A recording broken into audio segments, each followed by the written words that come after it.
So hello guys, ngayon ay magluluto tayo ng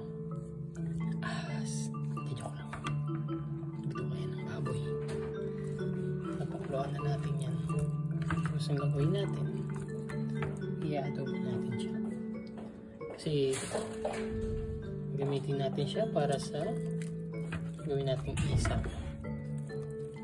So yan, lagyan natin siya ng luya para mawala yung lansa niya.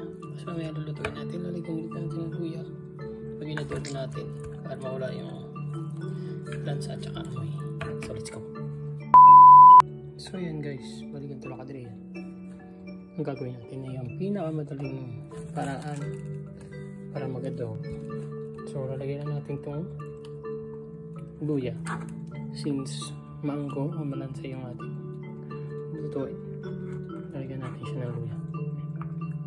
Minsan lalagyan ko ng luya pagka ang lutuin ay kunyari manok ganun. So ngayon naglagay tayo ng luya kasi nga malansa. So pinakuluan ko na rin siya kanina sa luya.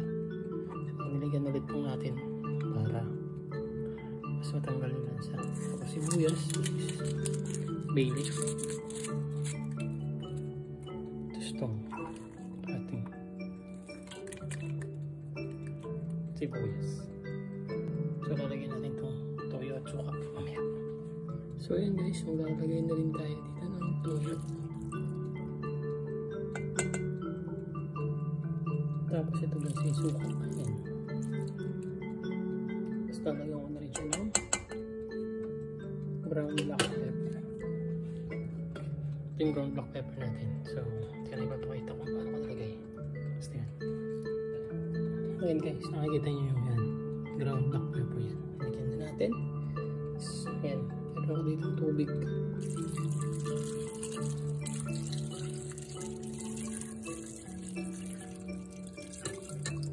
Ayan guys, tapos lutuin natin siya sa kumulo at makuhasin yung mga sabaw-sabaw.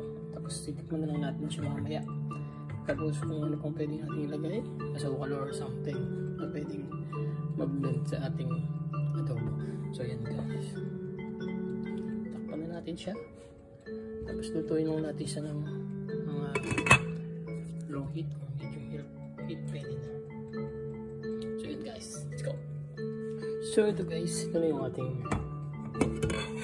ayun na, itsura nyo. Pero lulutuin pa natin siya. Ibawasan pa natin yung sabaw. Tapos ayan, para mas manuot pa yung ating yung lasa sa ating isaw. Let's go. So ayan guys, tapos na siya maluto. Ayan, i-adobo na natin siya. Tapos papalamigin pa natin siya. So ang gagawin ko nga pala dyan guys is barbecue. So mamaya ilalagay natin sa stew. Papalamigin lang natin siya. Tapos, pero magtitira tayo ng ilang piraso. Tapos bulam natin na adobo. So ayan guys, ito na yung ating isaw. So separate tayo. So yan, pwede natin ulam yan. So pag medyo konti lang yung nagawa natin, di ba? Usan lang tayo dito.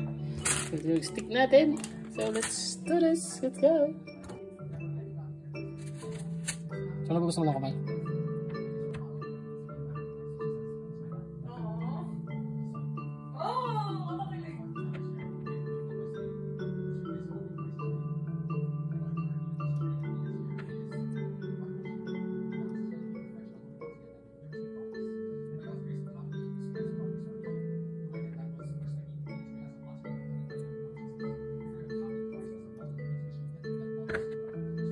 So yan guys, yun yung gagawin natin. So yan, pakita ko na sa inyo ulit.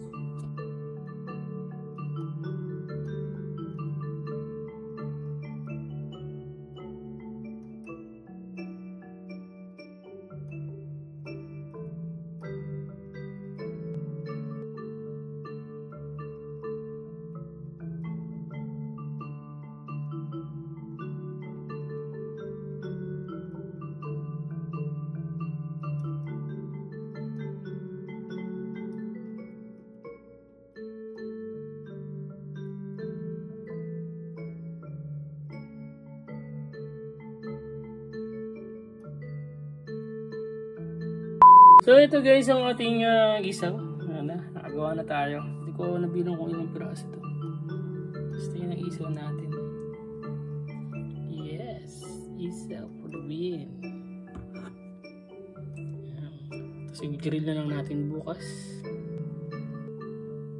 Yun. Actually pwede na itong kainin kasi luto na ito eh. Adobo na siya. So, pero syempre dahil gusto natin maranasan ng street food ng Pilipinas, iiyaw natin bukas. So yun lang naman guys. Ito na naman ang ating simpleng video sa araw na ito.